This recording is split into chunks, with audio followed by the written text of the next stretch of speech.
Welcome back to Talk of the Town, and I have here today Kent from Alliston Chiropractic. Welcome, Kent. Thank you so much. So if you could tell me a little bit about Alliston Chiropractic and what it's all about. Okay, well, I'm a chiropractor, of course, and in our office we're able to treat everyone from the newborns, the infants, the toddlers, and the teenagers, and the adults. Wow, that's wonderful. So now, newborns is interesting to me.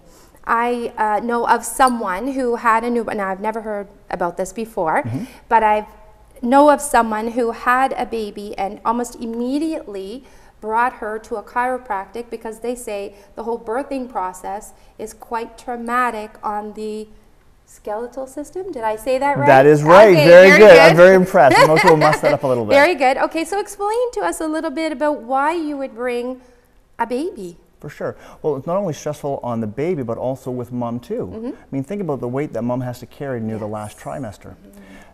So, you know, sometimes, depending on how the child is in the utero, they can be in a bent position or a position like that might actually cause a kink in parts of their spine. And so some of the reason why we might see a child or an infant in the office would be for things like colic or sleeping issues or maybe even constipation. Okay, now how would chiropractic help that? How do you? Yeah, for sure. So we do the examination, and you know, particularly in the lower part of the back, those are where the nerves come out that go to our bowel and bladder function. And so, I mean, really our digestive system is one big tube, right? And so when the food goes in, all the muscles have to sort of work in a pattern to push the poop out. Right? We talk a lot of poop in the office because we see a lot of babies, right? So sorry about that. No, that's good. And so basically sometimes in the beginning, maybe the nervous system is not properly matured yet. And so the poop kind of gets going back and forth a little bit and it gets dehydrated. When it gets dehydrated, the kids get constipated. When they get constipated, they don't sleep well. Mom and dads don't sleep well, and they bring the child and say, here, could you try to do something?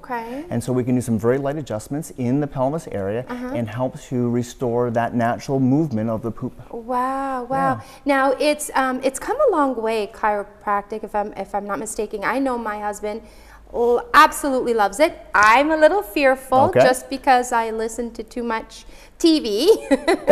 So you can put some of my fears to ease here, but I know that it's really come a long way. My husband used to get it, and the table actually moves. Yes. Now, is that something that you have as well, or how is your office set up? Well, there's three main adjusting techniques that we use in our office. There's the more traditional style, which is the manual with the hands. There's drop table work, which is what you're probably referring to with your husband, where the tables move to help us with the adjustments.